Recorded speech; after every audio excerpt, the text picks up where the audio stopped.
মহাপ্রভুর প্রদর্শিত যে ধর্ম নগর সংকীর্তন, সেই নগর সংকীর্তন, প্রসাদ পরিবেশন তথা হরিকথা, এগুলো দিয়ে এই ছোট্ট করে একটা বাৎসরিক অনুষ্ঠান, যেটা পূর্বে হতো না, বেশ কয়েক বছর হতো না।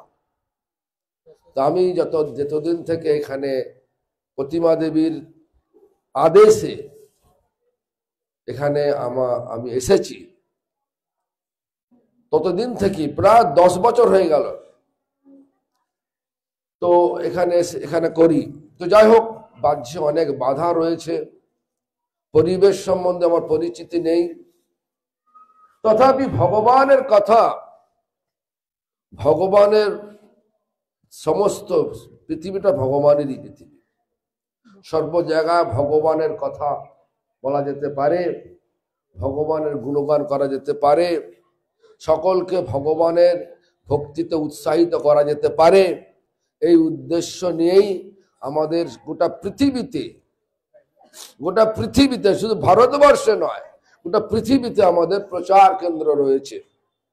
তার মধ্যে এটা আয়তনে অনেক ক্ষুদ্র, কিন্তু মর্যাদায় অনেক বিশাল। কেন 100 বৎসরের বেশি পুরাতন এই প্রতিষ্ঠানে গত কয়েক বছর হলো আমি এইভাবেই কোনো একটা রবিবারে, কোনো ফিক্সড দিন নেই, কোনো তিথি নেই, কোনো একটা বিশেষ রবিবারে একটা জায়গা, আমার যে প্রচারের যে একটা যে ছুটি রয়েছে, প্রচারে কোনো রকম বাধা হবে না, সেইভাবে আমি এখানে আসি আর এখানে এসে এই ধরনের অনুষ্ঠান করে থাকি। যাই হোক, আজকের এই অনুষ্ঠানে আমাদের আলোচনা থাকবে। আমাদের 6টার সময় সভা বন্ধ হয়, এখন 4:30 বেজে গেছে নাকি। স্থানীয় লোকেরা ভাবতে পারে এখানে মাইক দিয়ে আমাদের সব গন্ডগোল করছে। আপনাদের কাছে অনুরোধ, আপনারা 6টা পর্যন্ত একটু অপেক্ষা করো, আমরা তারপরে চলে যাব। আপনাদেরকে অন্য কোনোদিন বিরক্ত করি না, তবে আমরা এই বৎসরে একটা দিন একটু বিরক্ত করব। যদি হরিনাম সংকীর্তন করলে আপনাদের বিরক্ত বোধ মনে হয় তো ক্ষমা করবেন, একটুখানি সহ্য করে আমাদেরকে কৃপা করবেন।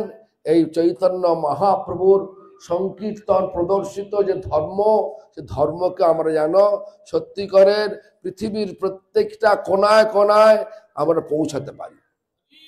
কলকাতাতেও করব, এখন করে এলাম, যদিও ছোট্ট একটা নগর সংকীর্তন হলো। আজকের আমাদের আজকের এই কথার, আজকের এই ধর্মসভা মানে কি? ধর্ম মানে আমাদের প্রকৃত পরিচয় হচ্ছে আমরা সবাই আত্মা, আত্মার স্বাভাবিক নিত্য স্বভাবকে বলা ধর্ম। আর সভা মানে কি? যেখানে সভ্যগণ বিরাজ করেন, অসভ্যগণ নয়। তাই আপনার চুপচাপ বসবেন, চুপচাপ শুনবেন, আর আমাদেরকে এই ধর্মসভার আলোচনা আজকে হবে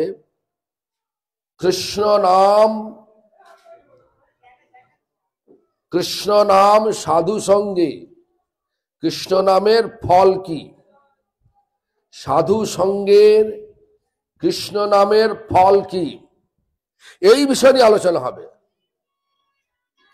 তো আমরা আজকের এই বিদ্বৎ ধর্মসভার সভাপতি পদ অলঙ্কৃত করবার জন্য আমাদের মধ্যে বয়োজ্যেষ্ঠ বর্ষিয়ান 86 বৎসরের এক বক্তা, মঠেরই এক সন্ন্যাসী, ভক্তি সর্বস্ব সাধু মহারাজের নাম আমি প্রস্তাব করছি।